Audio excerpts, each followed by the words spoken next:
everyone. Welcome to another episode of Good Hang. Very excited to introduce my guest, Dakota Johnson. Just an amazing actress and truth teller.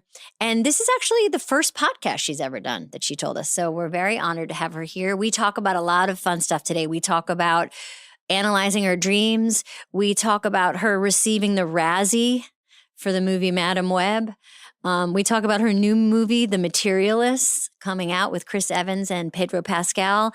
So we really get into it, a bunch of great stuff. And we always like to start these interviews with a Zoom from a friend of our guests or a fan of our guests, someone who's going to give me a question to ask them. So joining me now is Blake Lee. He is an actor. You may recognize him from Parks and Rec. He played Derek, the boyfriend of April Ludgate, who also had a boyfriend. So they were a throuple, and that confused Leslie. Nope. So Blake Lee is joining us. He is great friends with Dakota, and he's going to fill us in and get us ready for this interview. Blake, hi. This episode is presented by Athleta. Summer is here. It's time to get outside and get active. And Athleta has just what women need to move the way they want. That's shorts for every type of run, from a casual jog on the beach to a competitive road race. There's skirts for on the court and pants for cool stretching. And there's always a matchback bra and top to complete your outfit. For stylish, innovative activewear, the choice can only be Athleta. Power of she. Shop now at athleta.com.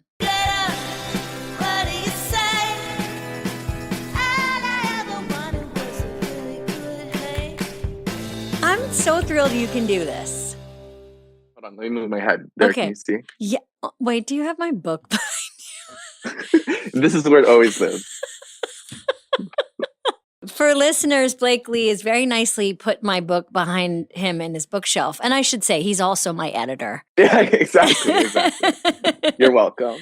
Blake, let's talk for a second about how we met, because I think some people will recognize you, but maybe you can let people know how we're friends, how we met. So Aubrey Plaza and I were good friends, and she brought me to a dance party at some random club in Hollywood. And she was working on this. It was the first season of the show, Parks, so no one had seen it yet. So you were all out. And I went dancing with you guys and just instantly fell in love with you. And I don't know if you remember this, but do you remember Aubrey smashed a glass on her foot and cut her foot at this club? And so you and I took her into this bathroom, and we're giggling, and we're putting her foot in the sink, and we're cleaning it. And it was just it was so one of those magical nights. And then 2 weeks later, Aubrey called me and was like, "Hey, so that show that I'm doing, my character is gonna have a gay best friend." And Amy was like, "What about your gay best friend you brought dancing the other night?" And then you changed my life, because I got to do the show for a handful of times, and it was the best. It was the best. And it's yeah, truly. I feel like every time I see you, though, I'm like, thank you. You changed my life. Blake. That was my first job. First acting job. Yeah. And so it was so crazy to be to have that. I feel so lucky that was my first job. And it's wild. I still random times people will be like, "Are you the gay guy from Parks and Rec?" And it happened once. I was peeing at a urinal, and some stranger was just peeing next to me and looked over, and he was like, "Wait, are you on Parks and Rec?" This was years after, and I'm just peeing next to him, talking about Parks. I have to say, I'll never, as a woman with female parts, I'll never ever understand the etiquette of standing and peeing next to someone. It's so intimate. It's really intimate, and most people are straight ahead. I feel like that's the etiquette. Well, yeah, right. I don't know. Most of the time, it's I think that's the universal thing is just straight ahead. But every once in a while, you get a, "How are you doing?" It's so weird. It's so weird, because to be recognized in that moment, it's so vulnerable. I mean, it's just. It's something else. It's funny. I know, it's funny. It's something Life else. is funny. Okay, so we're talking to Dakota today, and I got to tell you, between you and me, I'm a little nervous and excited because I don't know Dakota that well. I am a huge fan of her work. I think she's an amazing actress. She's so cool and speaks so slowly and has a vibe that I think is very like mesmerizing, which is she seems to not worry too much about getting people's approval. But I might be projecting that. Before we get to your question, what do you think people get wrong about her? I think that people think she might take herself seriously, and she doesn't. She really is like so goofy and so silly. Ben, my husband, was like saying like he was like when I was saying that I was doing this, he was saying how like I get to see a version of her that not everyone gets to see because I don't know, like I'm so goofy with her, and like we're just stupid, and I think it's like I think that that's the thing. I think people might think that she's like this really serious person, and she's not. She's so goofy. It's so funny you say that because I came up with all these comedians and sketch performers and improvisers who everyone is like, are they just hilarious all the time? And you're like, no, Yeah, no. no. And then conversely, actors, serious Actors, yeah. actors, there's a lot of people that assume like they're very, very introverted and take themselves and their work very seriously. And that's not the case often. No, it's not. And I have to say, I think, yeah, both times she hosted SNL, I was there, and I've never seen her happier. Like she was like, this is the best thing on the planet. I never want to do anything else. I want to be here every day. And it's that like being around funny people, she just like gets off on that. I think she like is energized by funny people. I love that. Okay. Really helpful to know. So, what do you think do you have a question you want me to ask her today? Okay, so my question is, what actors did she look up to that she wasn't related to? Ooh, very good. Yeah, because You know? a lot of people, may not know that she comes from very successful, talented parents that we'll talk about, Grandparent, and grandparents. step parent. Yes, I mean, let's just name it real quick. Tippi so Hedren, grandmother, Tippi Hedren, Melanie Griffith, mom, Antonio Banderas, stepdad, Don Johnson, Don dad. Johnson. That's Yeah. a lot. So yeah, other than them. Mm-hmm. Who as a kid were you like, who did you look up to? All right, that's perfect. That's Yeah, all we I need. hope that helps. I hope that helps. So good. You're gonna love her, and I'm so excited to hear it. I am so excited to do it. Okay, thank you so much. I have so much fun. Thank you so much, Blake. You look so cute. Is that bookshelf behind you real, or are you? Can you imagine? It was just like I'm in my it's little wallpaper. Office. It's just bookshelf wallpaper. This is just flat. It's flat. Yeah. Okay, thank you. I love you. I love you. I'll see you soon. Okay, take care. Bye. Thanks, Blake. This episode is brought to you by Uber Eats. Summer is here, and you can now get almost anything you need for your sunny days delivered by Uber Eats. What do I mean by almost? Well, you can't get a summer blockbuster delivered, but you can get a block of cheese. A cabana, that's a no. But a banana, that's a yes. You know what I like to order from Uber Eats? Batteries. Don't eat batteries, but I often need batteries, and you can get batteries from Uber Eats. Get almost anything delivered with Uber Eats. Order now. For alcohol, you must be legal drinking age. Please enjoy responsibly. Product availability varies by region. See app for details. This is so fun. Oh my God. Dakota brought a puppy in. First time we've had an animal in the studio. Tell me about this animal person. She's my dog. And that, bye. New dog? Yeah, we rescued her on Saturday from the Santa Barbara Pound. I didn't plan on it. How many dogs do you have? Well, I had a dog for 17 years. He was 17. Oh, no. And he died in... Yeah, there you go. Oh, my gosh. She's a performer. Tokyo is checking out the mic. He died in December. And I was like, oh, it's going to be a while. But then I saw her and she's like an angel. What kind of dog is she? She's really cute. Wow, you are being amazing. Tokyo, if for listeners, Tokyo is trying to get up on the mic and also lick a little bit of the water. Maybe, oh, look, he's getting some of the water. Wait. Let's get this ASMR.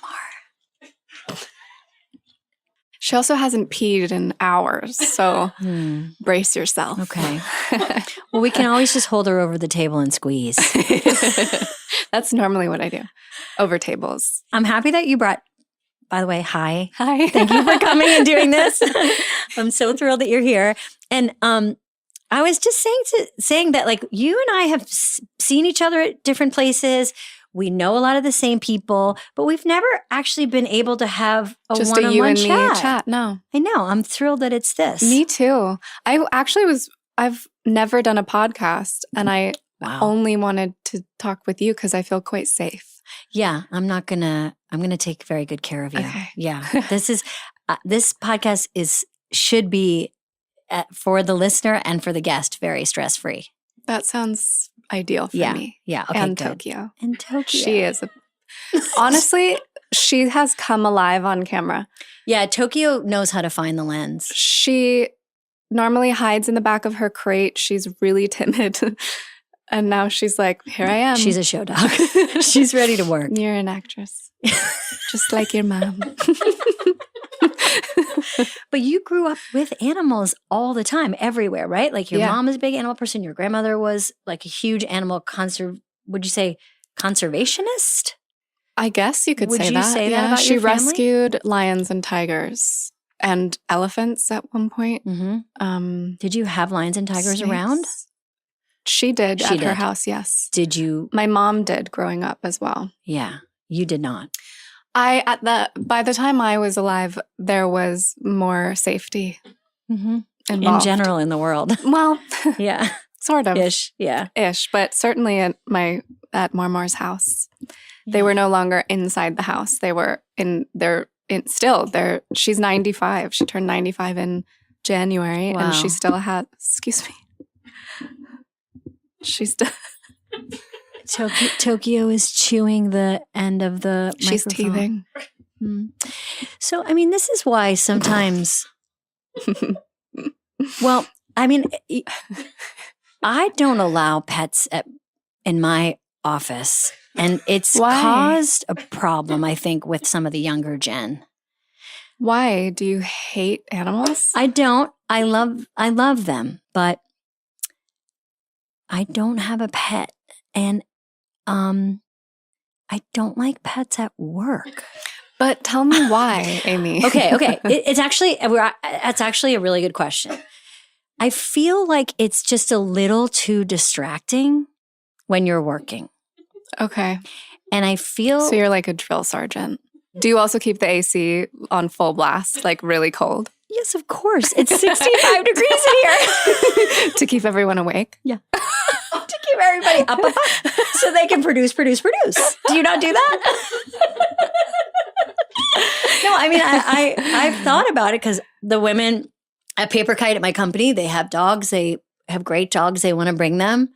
And I'm even more of a hypocrite. When I had Suki, I was allowed to bring Suki into, when we were like writing our sketch show back in the 90s, I got to bring Suki into the Comedy Central office.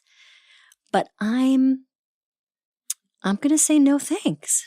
Okay. But that's you. Yeah, dogs are allowed in my office. So if anyone who works for Amy wants to come to tea time, bring your dog. Bring your dog. But wait, so you grew up, but did you just say more? Because more. Swedish? Swedish, yeah. Her parents, full Swedes. My brother lives in Sweden, and his kids speak Swedish, and so my nieces and nephews call their grandparents more, and morfar. And I got to meet your mom. When? I feel like I'm sure you have. I got to see her at where a lot of blondes meet, which is at the hair salon. And one day, well, more than once actually, I've been on the same sketch as your mom. And she's so lovely. And she did something really generous that day. She was talking to me about skincare and then went home and brought back all this skincare, like all this cream, and handed it out to everyone at the salon. It was really, really nice. That is so sweet. I know, it was really nice. It was very, very She sweet. beats me. Yeah. That's so Is your sweet. mom a nice person like yeah, that? she's She's really a generous, is. nice Yes, person? she's extremely generous. She's always been extremely generous. If you said to her, I love your shirt, she'd take it off and give it to you. Mostly because she loves to be naked and has great tits. You California kids are something else. I mean, I know so many of you now, like Maya and Rashida and you, like people that grew up in California, Where did you grow up? like outside of Boston, Okay. in a suburb. And there was like something about, I used to watch movies like Karate Kid, and the kids would be in school in California, and it was like, what the fuck is this life? Yeah. Like their lockers are outside. Like it's sunny. Yeah. And they walk outside from class to class. So I didn't fully grow up in California. I was always like, my parents divorced when I was 6, and they Mhm. were both actors or are actors. And so I'd spend the sort of divorce deal was 2 weeks and 2 weeks. I was big at that time. So it was, I would do like 2 weeks on location wherever my mom was, and then 2 weeks on wherever my dad was. And that was a lot. He was living full time pretty much in Colorado, just in Aspen for a long time. And then he moved to San Francisco. So the first full year of school that I did in a school, not like traveling with a tutor, was 4th grade. So when you think of your hometown, where do you think of? I think of Woody Creek, Colorado. What was that like? The best. Yeah. It was the best. We like rode dirt bikes all over, and I lived in Woody Creek, and there were 2 girls my age that lived up the road. So those are the girls that I would know. Now, one of them I don't keep in touch with as much, but if we saw each other, it'd be the same. And but it was just fun. We'd like ride horses to each other's house and tie them up outside, or Yeah. dirt bikes, and we'd snowboard. Well, I actually hated snowboarding so much. To Grow up in Colorado and like hate skiing and snowboarding is Yeah. I was just in Colorado. Tina and I People- just did a show at Red Rocks. fun. So fun. Although it was pouring rain and 32 degrees, Not but it was fun. still really fun. But everyone had their outdoor gear so set. Like yeah, really every dialed in. single person had And their it all like comes hand in like warmers. a tiny little bag. Yeah. It's just In their like trunk of folds their up. car. Yeah. And it was like pouring rain, and they were like, let's just go to the rain. Like they knew exactly how to be outside. Yeah. They love outside. Yeah. I love outside. You love outside, Mhm. but no skiing. How come? Because it sucks Yeah. and it's cold and it hurts. Yeah, it really hurts. hmm I have nightmares about skiing. Mm-hmm. I had one recently. I'm just remembering it now. Ooh, tell us about it. Well, no. That's not interesting. When You're people right. talk about people their dreams. talking about their dreams. It's like You're people like, talking about their improv shows. You're like, and then what happened? Yeah. I'm fascinated by dreams because I think we're similar in that I love sleep. Oh, God, so much. And I know you do too. Yeah. And I've seen you talk about it. And to get to dreams, you have to get to sleep. Like, Mhm. but I know that sounds stupid, but most people don't dream. They don't sleep well enough to even dream, which is very sad. That is really sad. Yeah. I actually had a dream the other night. Sorry, that Yeah. Let's hear it. Let's hear it. Chris was like, that's a really good pitch for a movie.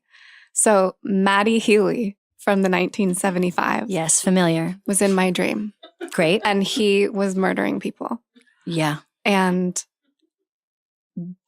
he was He was on himself. the run. He was Okay. himself. He was Maddie Healy as himself. And when the people were looking for him, they were cops maybe, or I don't know, he would turn into a piece of asparagus.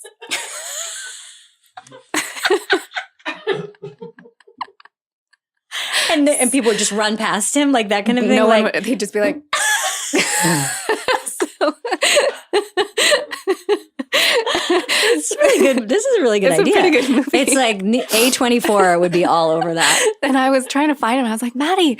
And I just saw like these 2 kind of poles in a bed. And I was like, Maddie? And the sheets came down and it was him as an asparagus and Angelina Jolie as an asparagus. What? She's in this too? Let's make They were this getting movie. married. They were getting And then married. they left in a helicopter together as asparagus. That is such a weird ass dream. I know. You might be getting too much sleep because you get a lot of sleep. Let's ask America. Okay. So, America, let's ask Dakota, how much sleep do you get a night? If I am not working, Mm-hmm. I can, it's like somewhere between 10 and 13 hours. Incredible.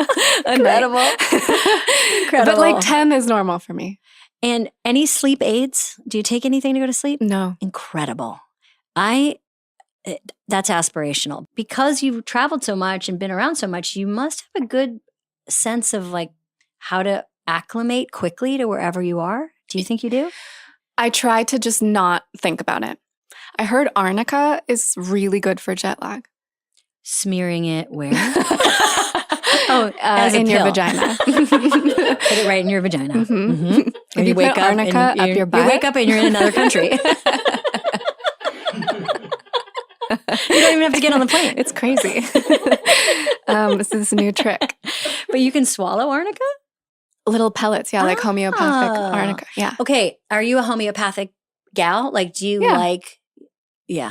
what kind of stuff do you like that is pellets and creams and stuff? I mean, I feel like that again is, I don't mean to generalize, but it does feel like when I move to California and I meet California kids, they love their They're like, homeopathic. I'm not vaccinated and I Yeah, a lot of that. never take and antibiotics. I never take, and I don't believe in medicine, but Mhm. I do think that, tea tree oil will get rid of my gallstones or whatever.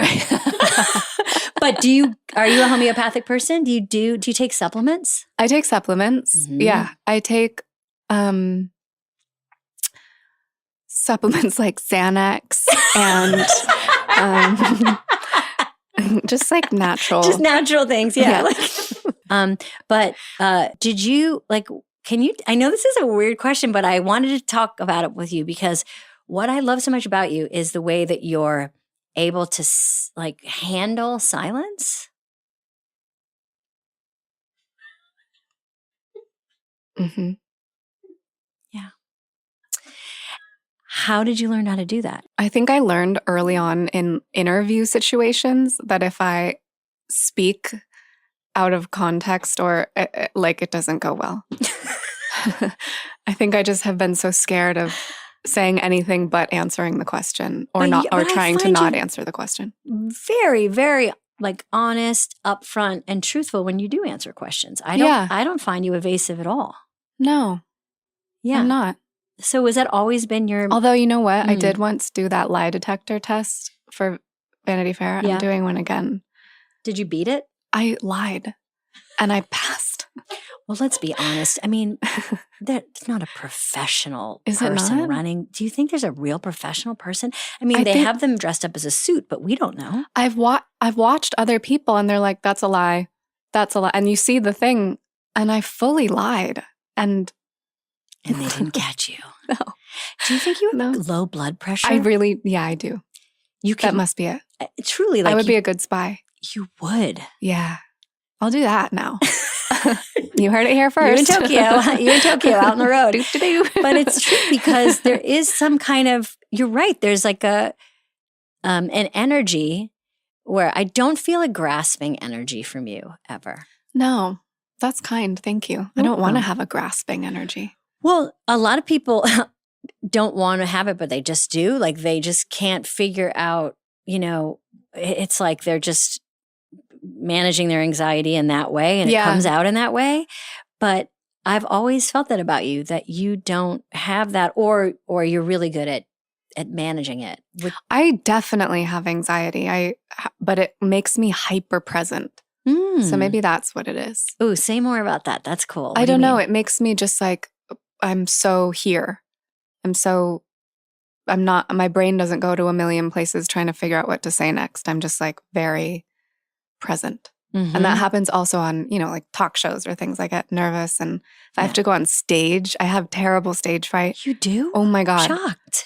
Oh my, like an awards show is my nightmare. I have to do breathing exercises before, like if I have to present something or give a speech. Thinking about it makes me sweat. What would be the nightmare you'd have about it? What's the fear? You'd say something wrong? No, it's like fall. a physical manifestation. It's like my kneecaps start quivering, and my voice gets kind of shaky, and I get like, say if I have to give a speech, I'll be like, I don't know how to read. You're like, I'm so sorry, I can't read. I suddenly don't know how to read. So, what is it about the camera and acting in front of the camera where you don't get that feeling? I have no idea. Yeah. I feel like very, very free and safe. Mm-hmm. It's really weird. Do you think it's like from growing up on set? Like, you kind of explained that when you were a kid, sets were home base. Yeah. I mean, I thought they were the most magical places. You did? Oh my God. I loved being on set. What did you like about it? I loved everything. Mm. Like, I just thought it was the coolest. I loved the trailers. I loved base camp. I loved set. I loved like the ring of when it would be rolling, and I'd be so excited to go in when the red light went off and go and see what my mom looked like and what clothes she was wearing. And I guess that's how it felt. It started to build in my mind as a sacred space. Mm-hmm. It's like a safe place to be, and wherever the cameras were in the scene, because it is really, it's like a beautiful, magical space if you want it to be. And what was your first professional job? Well, I guess it was The Social Network when I was 18, 19. But I did a part in a movie that my mom was in when I was 9. Yeah. And I took that very seriously. I was a professional. You did. You analyzed your dreams. I worked with a dialect coach to have a little Southern accent. And what do you remember about that? Did you feel like you nailed it at 9? I think I nailed it. Yeah. I think I felt like I nailed it as well. Yeah. And I loved it. Yeah. So much. That's cool. Do you feel like it was in your blood? Like, do you always feel like ever since you were a little kid, like that it was like inevitable that you were going to be an actor? Yeah. Yeah. I think so. Mm-hmm. Definitely for me. And it's funny, my siblings, my oldest brother acts sometimes, and he studied acting. And one of my sisters is an amazing sort of photographer, and my other sister wants to be a director. So it's definitely in our family. But like my mom, my dad, my grandmother, my grandfather, they were all actors. Yeah. And like working actors, all with their own special magic sauce. I also am remembering too that I saw your mom again when your stepdad hosted SNL, because I was there. Oh, Antonio amazing. Banderas, your stepdad. What year was that? That was probably 2000 and I'm pretty bad with this kind of stuff, but it was pre-baby for me. So it was like 2000, maybe 4, 5, 6, something like that. And delightful. So nice. Smelled great. Yeah, always. Yeah. And she wears mousse de Cartier. Oh, I don't know if they make that anymore even. Mousse de Cartier? Mm-hmm, mousse. That means the moose cart in English? And what did Antonio wear? Because he smelled great too. We don't know. I don't know, but actually now I think he has his own cologne or like perfume line, and it's so cute and funny to me. It's like Stallion by Antonio Banderas or something. Perfect. Or like Dark Cloud. Yes. Sexy Cloud. Sexy Cloud. Sexy Dark Cloud. Sexy Stallion. Yes. He did a scene. I did a scene with him and Chris Parnell on SNL that I loved, where we were like describing wine and just describing like the adjectives of wine, which is very similar. And there was a line where he was like, do I sense a hint of swordplay? So good. That's funny. You were so great on SNL. And I know you loved doing it. What did you love about doing it? I love SNL so much. Well, you know, I like I mean, even moments sitting here talking to you, I'm like, I can't believe I'm sitting here talking to you. Come 'Cause on. I know, I'm serious. It was such a huge part of shaping like my wanting to work in comedy at all. And then the fact that I've even gotten to do it once, but twice, that is it's my favorite place in the world. It's that same kind of thing of like, I want to be in there. Yeah. And But the are you energy- nervous? You're not. So nervous. Okay, great. And so nervous, you but push past. in like a fit of glee. Mhm. Absolute glee. I love it. What do you love about it? I think I love how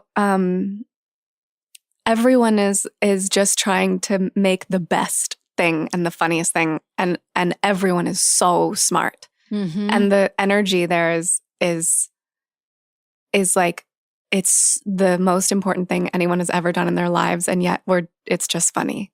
Yeah, it is like a theater camp vibe. Totally. Where it's like, oh no, we have a show, we have to do it. Yeah. Yeah. And then I really like Yeah. all of the like behind the scenes gossip and the like, these people don't get along and this is really hard and everyone's really tired and Yes. drinking, like going, when I was there last year and going around in like the first couple days and meeting with all the writers, and it was like 8 p.m. and everyone had just gotten there, and like I can't imagine that.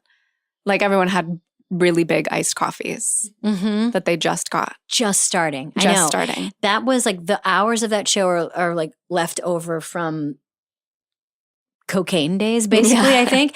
But it's crazy that you don't start writing. Or, I mean, some people do, but the majority of people don't start writing until Tuesday night. And we even talk about, there's this feeling that happens sometimes on Tuesday nights, which is this panic and you don't know where it's coming from. And then you're like, oh, this is just writing night fear.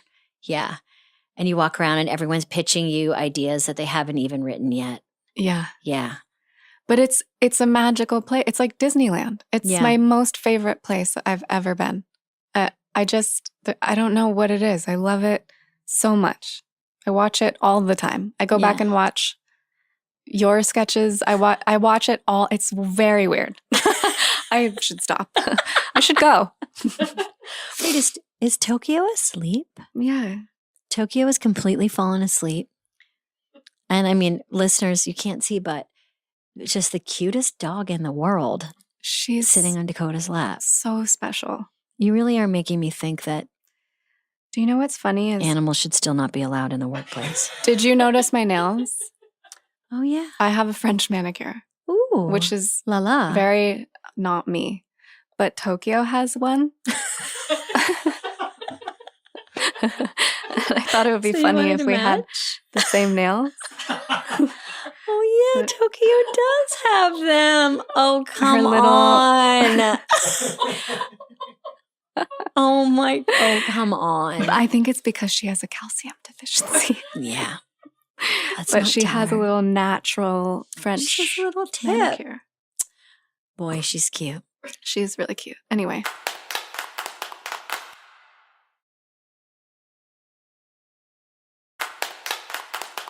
So we do this thing where we talk well behind people's backs, and we ask someone that knows our guest, what they think I should How to ask ruin you their and life. how to ruin their life. We ask, we all get all the dirt. And I talked to Blake. Did he tell you? No, but I heard you were going to do that. And I think he thought it was a surprise. Oh, so he didn't tell you? He didn't tell me. He's such a good boy. I know. He's such a nice person. What did you talk about? So Blake wanted me to ask you, who besides your family, when you were growing up, who did you look up to as an actor and actress? Like, who did you, like, what actor and actress did you admire? Blake wanted to ask that? Yeah. Did he Google like most basic questions to ask an actress? That's the question? You can say pass. Okay. No, I'll answer it. Recently I actually exchanged texts. Well, I got a voice note from Sandra Bullock. Wow. I know, because I don't know if you know, but I won the Razzie for Worst Actress. Oh my God, you did? Mhm. Congrats. Thank That's a you. really good, there's a Thank lot of you. good people that have won that. Thank you so much. What did you win it for?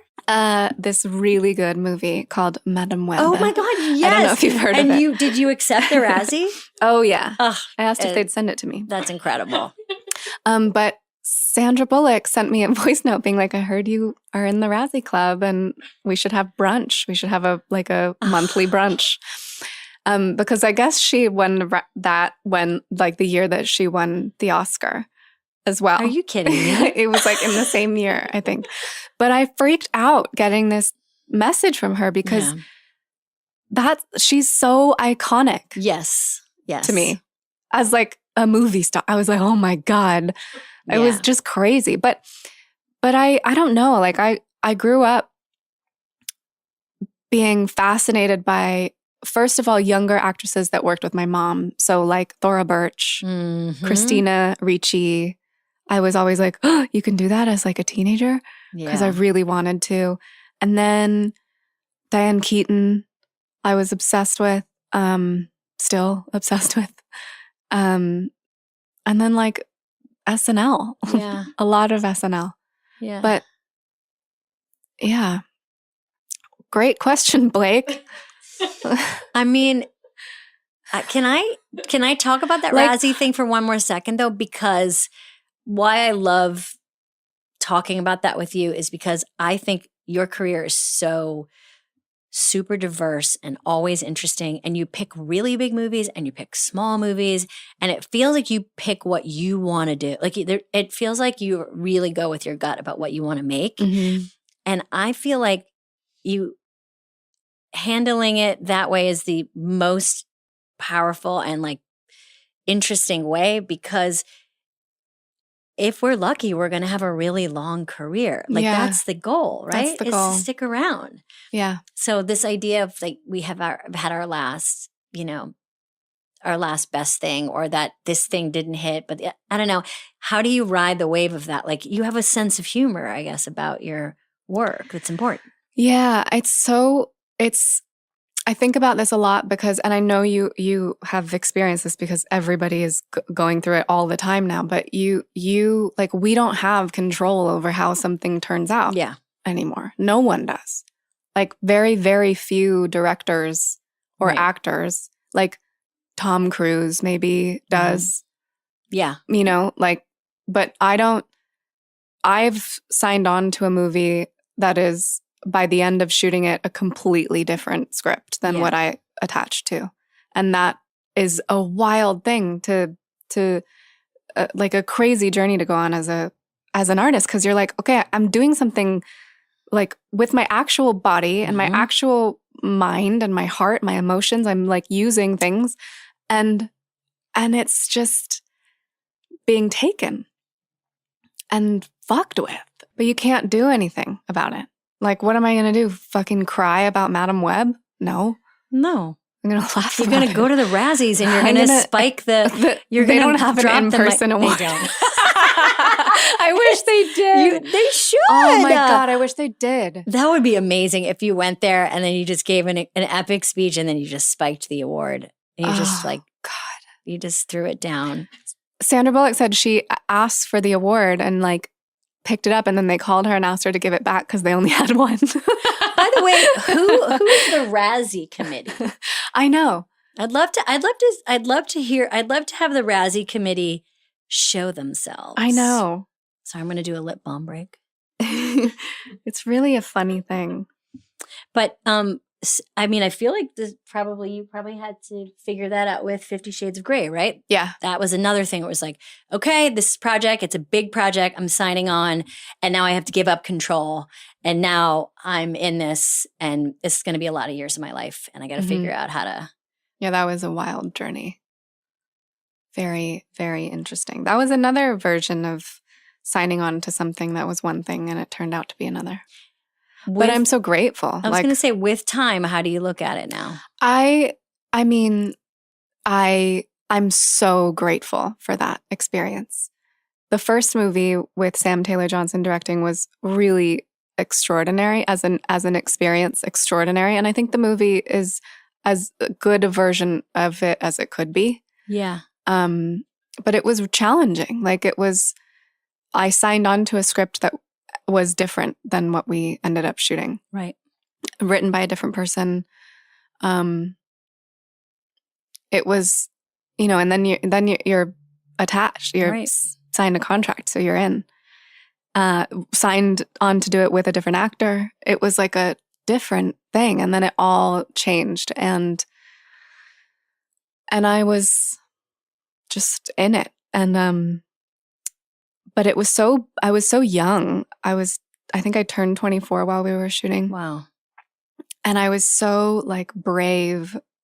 I just feel proud of myself for being brave and being interested in like, I don't know. It just felt wild. And it also like there were no intimacy coordinators then or anything like Wow. that. That was not that long ago too. Like No. that a lot has changed. And Yeah. yeah. And there was an expectation of just like figure it out yourself in real time in front of everyone. Mm-hmm. It's intense. Mm-hmm. Yeah, it was a lot. Who has been your favorite director? Someone that you just think when, you've worked with a lot of great directors and a lot of great actors. Who's someone that when you think about, you think that experience was so good. I loved it. I've had that a lot, and Yeah. I've had the opposite a lot. Yeah. But I loved Celine Song. She is I love her. I'm so excited a about this movie. spectacular director, So filmmaker. for people who human. don't know, she wrote and directed Past Lives with Greta Lee a few years ago, and she is did she write your new film or just she wrote and directed? The It's her second film, Materialist. yeah. It's her second film, and it is coming out. It's actually, it's the reason why you're here. Let's be honest. Okay. That's true. It is June 13th. Thank you, June 13th. I've been trained. Tell me why you love Celine. She's an incredible director. She's amazing. She What do you like comes about her? her background is she's a playwright. And I think there's a different sort of control that she has over what she wants, which is really such a relief. Like it's nice to work with somebody who knows exactly what they want from every single frame of the movie. I was like, oh, yes. So do you think she's had it in her head? She's like storyboarded it in her head, or she's just able to communicate what she wants she's emotionally? able to communicate what she wants emotionally. And we spent a couple months going through every line of the script, and she was like, this is what she means here is this. And yeah, what do you think about like we just talked about it. We talked through everything, and then on the day it was like we had one brain. Have you ever directed? I have directed a short that Blake was in, actually. Do you want to do more? I would, yeah. Yeah. Do you want to direct primarily? I like it right now more than acting, for sure. I think about you for things all the time. Really? What should we work on together? I have love that. I have something that I think you would love. Email it to me right now. I'll read it. Okay. I'll email it to you later. Great. That would be so fun. I would love to work with you. I mean, I feel, we should talk about Materialist because it is a movie about, two men being in love with you. Congratulations on your first documentary. Thank you. Well, Pedro Pascal, Chris Evans, and you, what is the movie about? The movie is about a woman who's a matchmaker in New York City. And which is funny because Celine was a matchmaker in New York City for 6 months. This is where the movie comes from. She did it on the side to pay the bills because she was like a struggling playwright. So I play Lucy, who's the matchmaker, and she's just the best at her job and really good at sort of assigning people as mates based on pretty surface level criteria like height and income and hairline. Like that's what people are out there looking for. Yeah. It's not about a soul connection. It's about like, do you tick my boxes of what I want, what I think my life should look like? And she then kind of goes on her own journey of what you would think is that she's not really invested in people's souls, but you realize she is, and she cares about these people that she's working with and how their lives turn out and if they're happy.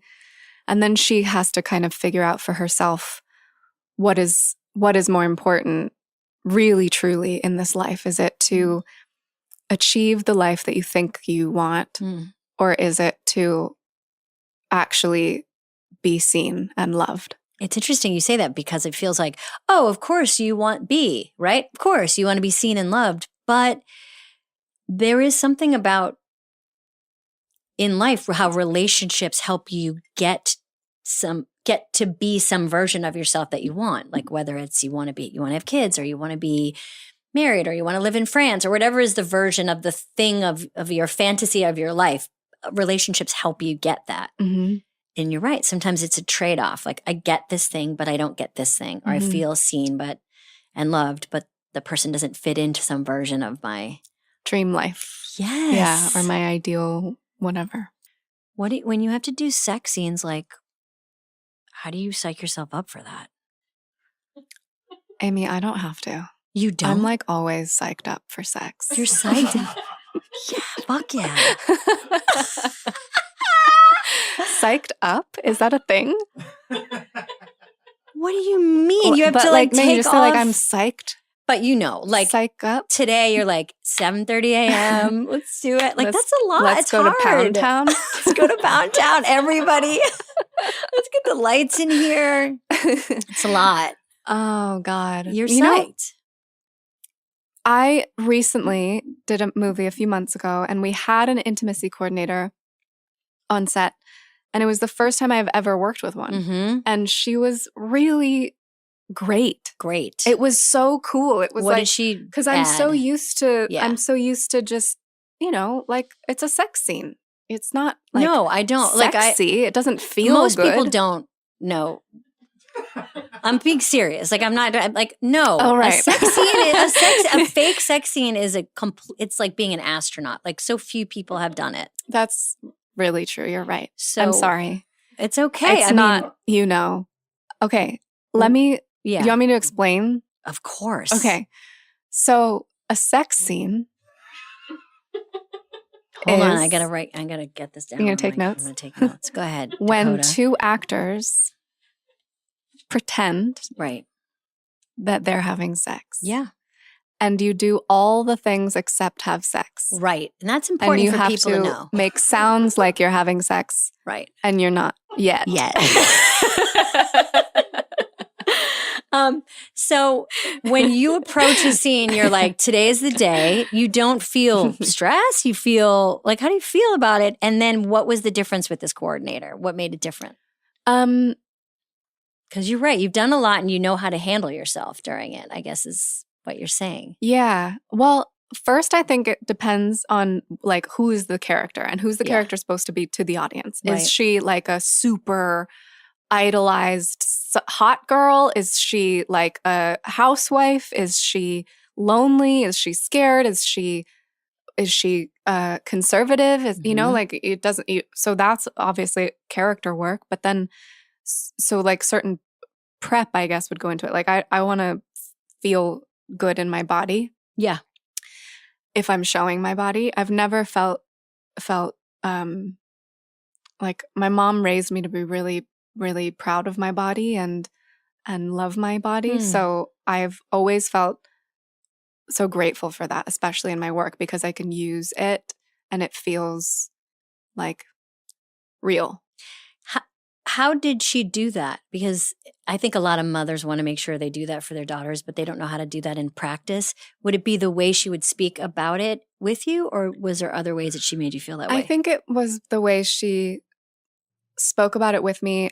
And also she was very like honest and open about body stuff and like getting my period, you know, like really good about it. Yeah. And like I have friends whose mothers never spoke to them about that stuff. And it's so hard and sad.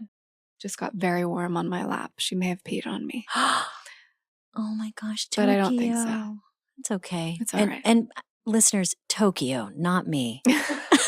if Amy- you're not watching, It just got very warm on my lap. it Amy was peed not on me. It was not me.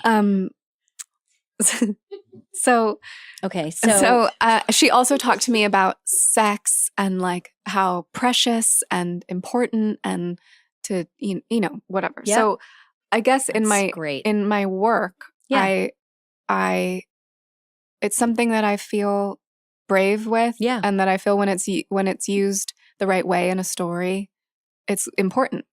Mhm. So I've always just like done the simulated sex scene, but now with the intimacy coordinator was like, "Do you want a Pilates ball between you guys for the thrusting movement?" Just to get some core workout in. And I was like, "What?" But then we're going to be like so far away from each other, right. and I was not, and we didn't end up using that. But a lot of it also is like, there are times when I've done a sex scene where I'm by myself because I'm Right. only in the frame. So I'm just like gyrating on my own and looking moaning. at a tennis ball off camera. Yeah, exactly. Yeah. Or like slamming myself into a headboard. And then on the other side of the camera is like just a bunch of crew guys, Just a bunch smoking of cigarettes. Yeah, with their Yeah. heads down. Okay, but I'm going to ask you a bunch of things very quickly. This is Okay. like a speed round, and I want Okay. you to tell me your thoughts. Okay. Tokyo has woken up. Oh, wait, Tokyo's coming. Oh, hi. Okay. Olivia Colman. The best human on the planet. On the planet. Yes, the film you guys did together isn't so good. Lost Lost Daughters, Daughter. so great. Oh, she's amazing. Just seems She's smart and funny. She is and the cool. funniest person, and so much fun. Yeah. So much fun. Okay. And you love reading. I love reading. I do too. Do you have a number of books you try to read a year? Like, do you try My to? bedside table right now is maybe 27 books. It's ridiculous. It's great. They're just piles and piles of books that I'm trying to get through. A lot of them are like therapy books. Mhm. And then stop it. And then I'm fired. I don't work for you anymore. I mean, this is what always happens, right? Is like animals are super cute, and then they're animals. They can't help it. I mean, look how cute this dog is. I think you should get a puppy. Absolutely. I would rather get a Kick in the face. a case of snakes than a puppy. Okay. No. Done. No. And then, Tokyo, you are very girl. cute, though. You're very cute. I talked to you about Olivia Colman. I have written down here work-life balance. Right now, I'm just scratching Tokyo. Okay, this dog is winning me over. This dog is really nice. I know. She's very nice. Go wee wees. Don't tell her to go wee wee wees. wee.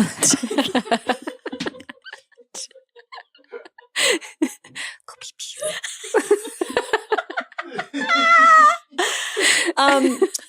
What are you listening to right now? Watching, checking out. That's like when you want to check out and laugh. Where do you go? What do you listen to? This is a very weird thing that I've been doing. Great. Love it. I don't watch reality television, Same. I barely watch it. but I have found a show called Farmer Wants a Wife. Have you heard of it?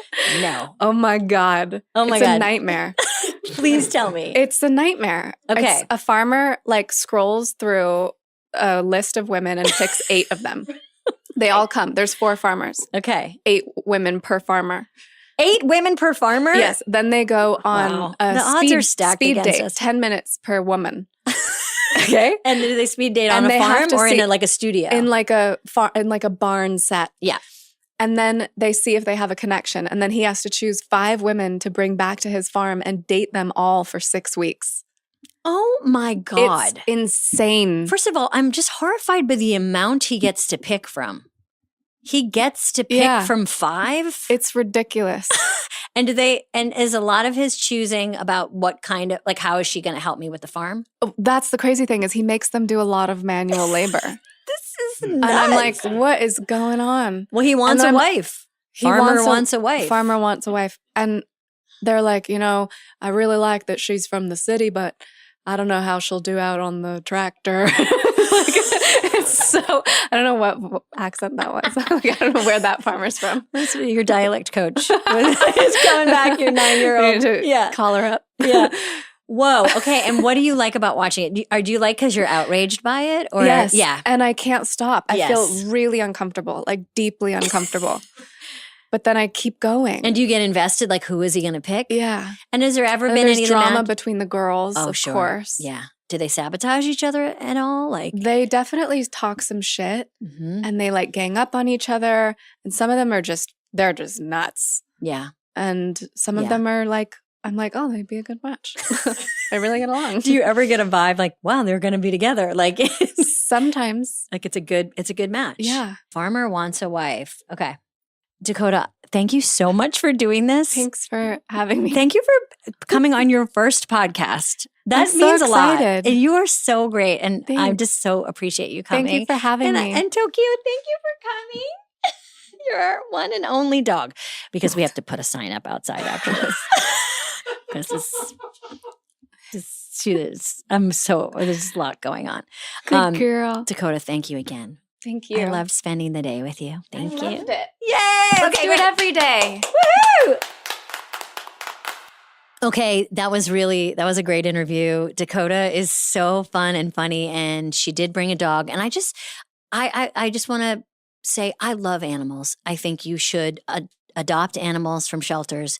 I had a dog for a long time, so don't let my resistance to having a dog on the podcast lead you astray. And speaking of strays, there's a lot of strays to adopt.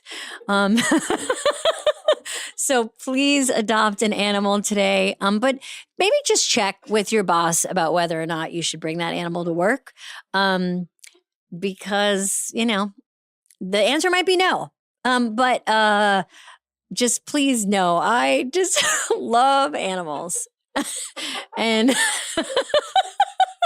and Tokyo, thank you for coming on the podcast. And we'll check in with you next time. Bye.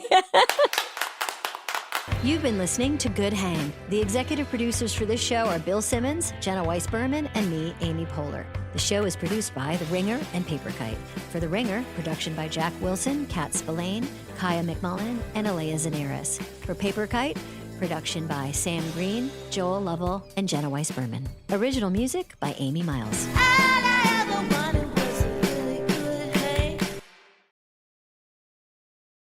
여러분은 깜짝 놀라는 버릇이 있을 것입니다. 그 사람이 당신한테 뭐라고 전화했어요? 결혼했는데 왜 릭이라는 남편이 이제부터 릭 부인이라고 불리는지 모르겠는데 히에우가 아무 말도 하지 않는다. 마친 후 그녀는 소년의 몸에 있는 모든 장신구를 소년의 옷깃에 채워넣고 노인의 매우 친숙한 표정으로 여유롭게 끝까지 걸어갔습니다. 당신의 가족과 우리 가족은 가깝고 당신은 나의 가장 친한 친구이므로 우리는 우리를 위해 단칸방을 마련했어야 했습니다. 여기는 온갖 종류의 사람들로 인해 너무 시끄럽습니다. 그들이 무엇인지, 무엇을 하는지 그들의 말투는 거만합니다. 치의 소개가 아니었다면 병원까지 데려가지 않았을 텐데 엘리베이터를 타려면 30분 동안 줄을 서야 했을 것이다. 이봐, 내 손가락은 어디 있지? 놀랍게도 그들은 룩 가족의 일원이었습니다.